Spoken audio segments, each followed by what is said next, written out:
সবার প্রথমেই দেখো গ্যাস ধরানো হয়ে গেছে। এবার আম বসিয়ে দিলাম। একটা বোটাওয়ালা আম নিয়ে নিয়েছি, তার উপরে চাপিয়ে দিলাম রসুন। এবার আমটাকে পুড়তে দিচ্ছি। আমি ঝাঁঝরি নিইনি, এমনি ডাইরেক্ট করছি। ঝাঁঝরিটা নিয়ে নিলে ভালো হতো। দিয়ে দিচ্ছি লঙ্কা, কিন্তু লঙ্কা ভালোভাবে হচ্ছে না। লঙ্কাগুলোকেও পরে এইভাবে পুড়িয়ে নিতে হবে।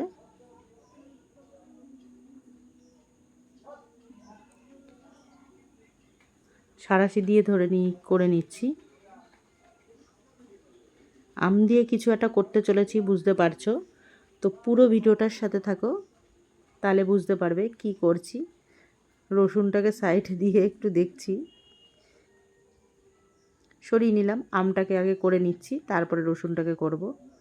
এই একটা আম এত টক বাবা, বলে না ছোটা প্যাকেট বড়া ধামাকা, সেরকম হয়েছে ব্যাপার স্যাপার।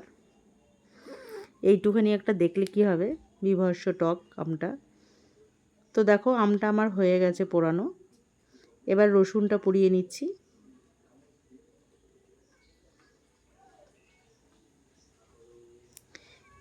লঙ্কাগুলো ছাতা শুধু পড়েই যাচ্ছে।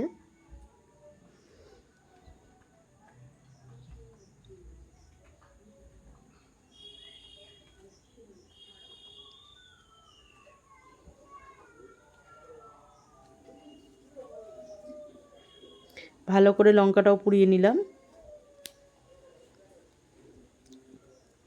এই লঙ্কাগুলো মোটামুটি ভালোই ঝাল।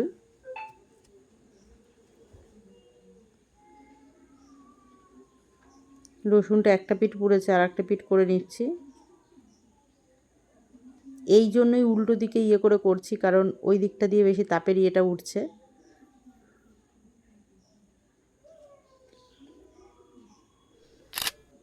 আমার এই ছোটো গ্যাসটায় পোড়াতে বেশ ভালো সুবিধা হয়। আরও লঙ্কা দিয়ে নিচ্ছি, কারণ ওইটুখানি লঙ্কাতে তো হবে না। আর এই রান্নাটায় পোড়া লঙ্কাই ব্যবহার করব, বাটা লঙ্কা দেব না। এমনি মানে এটাকে তো পুড়িয়েই বাটতে হবে।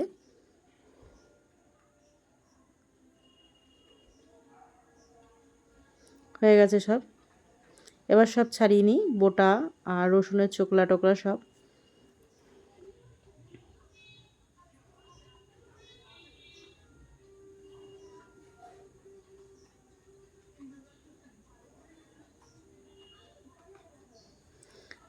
আমের চোকলাটা ছাড়িয়ে নিচ্ছি।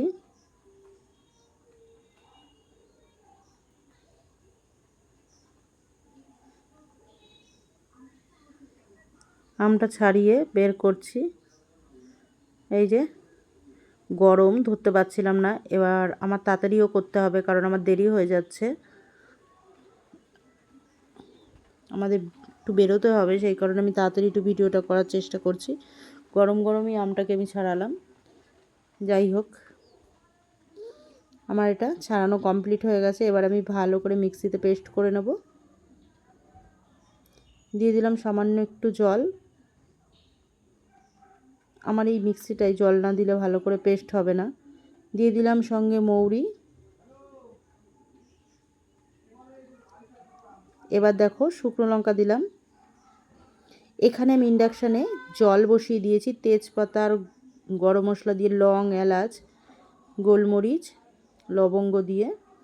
ততক্ষণ মাংসটার মধ্যে মশলাটা দিয়ে একটু ম্যারিনেশন করে নেবো, কারণ মশলাটা আমার রেডি হয়ে গেছে। এবার এগুলো ভালো করে মাখিয়ে নেব। এখানে 850 মাংস আছে। দিয়ে দিলাম তেল, নুন, হলুদ। এবার এই মশলাটা দিয়ে ভালো করে মাখিয়ে রাখছি।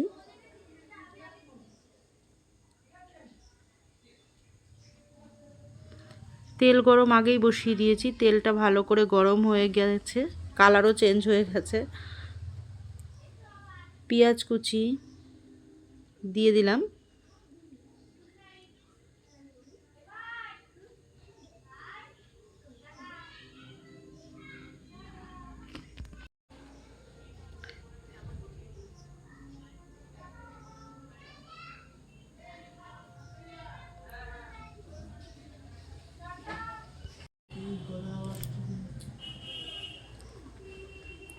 পেঁয়াজটা ভালো করে ভেজে নিতে হবে। দেখো তেল আর একটু দরকার ছিল, দিয়ে দিয়েছি। একটু কম হয়ে গেছিলো তেলটা, কারণ এখন একটু তেলটা কম দিয়ে আমি রান্না করার চেষ্টা করি। হাজব্যান্ড খায় তো, সব সময় খায় না ও।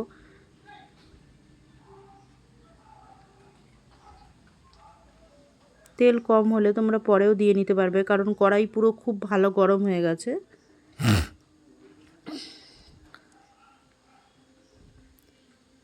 দেখো দিয়ে দিলাম এখানে আদা বাটা,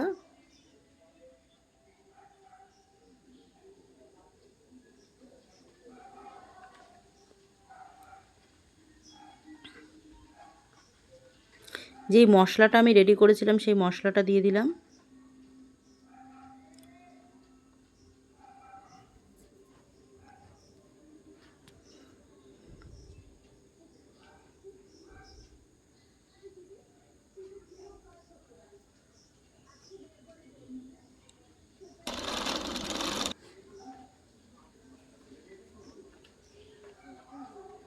নুন দিয়ে দিলাম পরিমাণ মতো।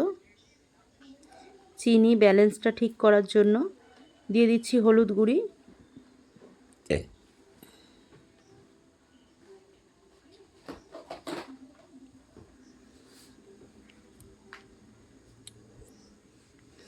এবার মাখিয়ে রাখা মাংসটাকে আমি দিয়ে দিলাম।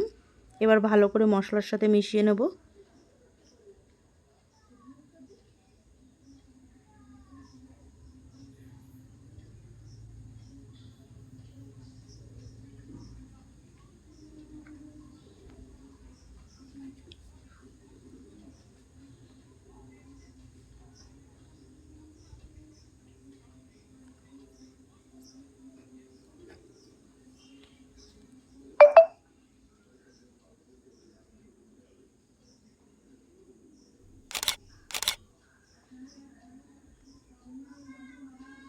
এবার ঢাকা দিয়ে দিচ্ছি, একটু ঢাকা দিয়ে করতে হবে।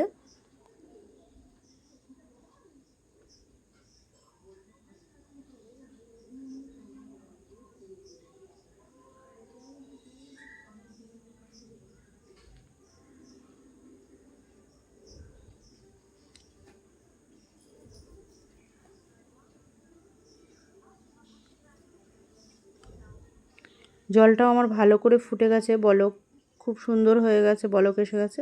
দেখো মাংসটা থেকেও আমার জল ছাড়া শুরু করেছে। ভালো করে মাংসটা কষিয়ে নিচ্ছি, আর এই সময়টা কিন্তু গ্যাসটা বাড়িয়ে করতে হবে, কমানো যাবে না। এখনও কোনো জল ব্যবহার করিনি।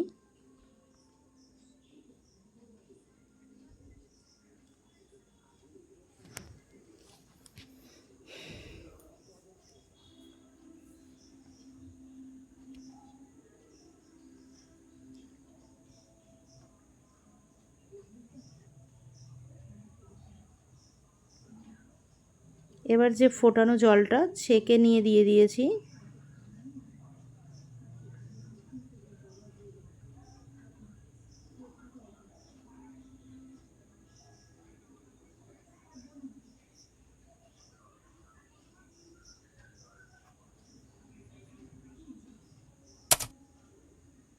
এবার এর মধ্যে আমি কিছু ভেজে রাখা আলুটা দিয়ে দেবো। আলুটা একদমই অপশনাল, তোমরা দিলেও পারো না দিলেও। আমার ছেলের কারণে আমাকে দিতে হয়েছে কয়টা, কারণ ওর আলু লাগে সেই কারণে। এবার দেখো মাংসর থেকে একটু ঝোল তুলে নিচ্ছি, মাংসটা ফুটছে, কারণ এর মধ্যে আমি একটা মশলা দেব। এখানে আমি আমচুর পাউডার দিচ্ছি।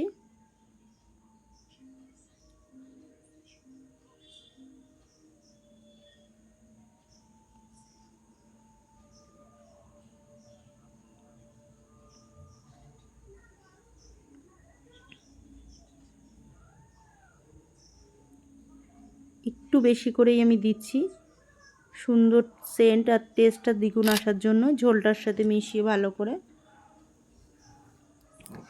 দুর্দান্ত হয়েছিল এই যে আম পোড়া চিকেনটা। তোমরা এরম করে খেয়েছো কিনা আমি জানি না, একটু ভিডিওটা পুরোটা দেখো, দেখার পর একবার ট্রাই করে বাড়িতে অবশ্যই আমাকে জানাবে এরমভাবে করেছো কিনা। আম পোড়া তো অনেকে অনেক রকমভাবে খেয়েছো, আম পোড়া চিকেন একটু অন্য রকম। পুরো ভিডিওটা দেখার জন্য অনুরোধ রইল। দেখো ঝোলটা গাঢ় হয়ে গেছে পুরো। ভালো করে ফুটছে।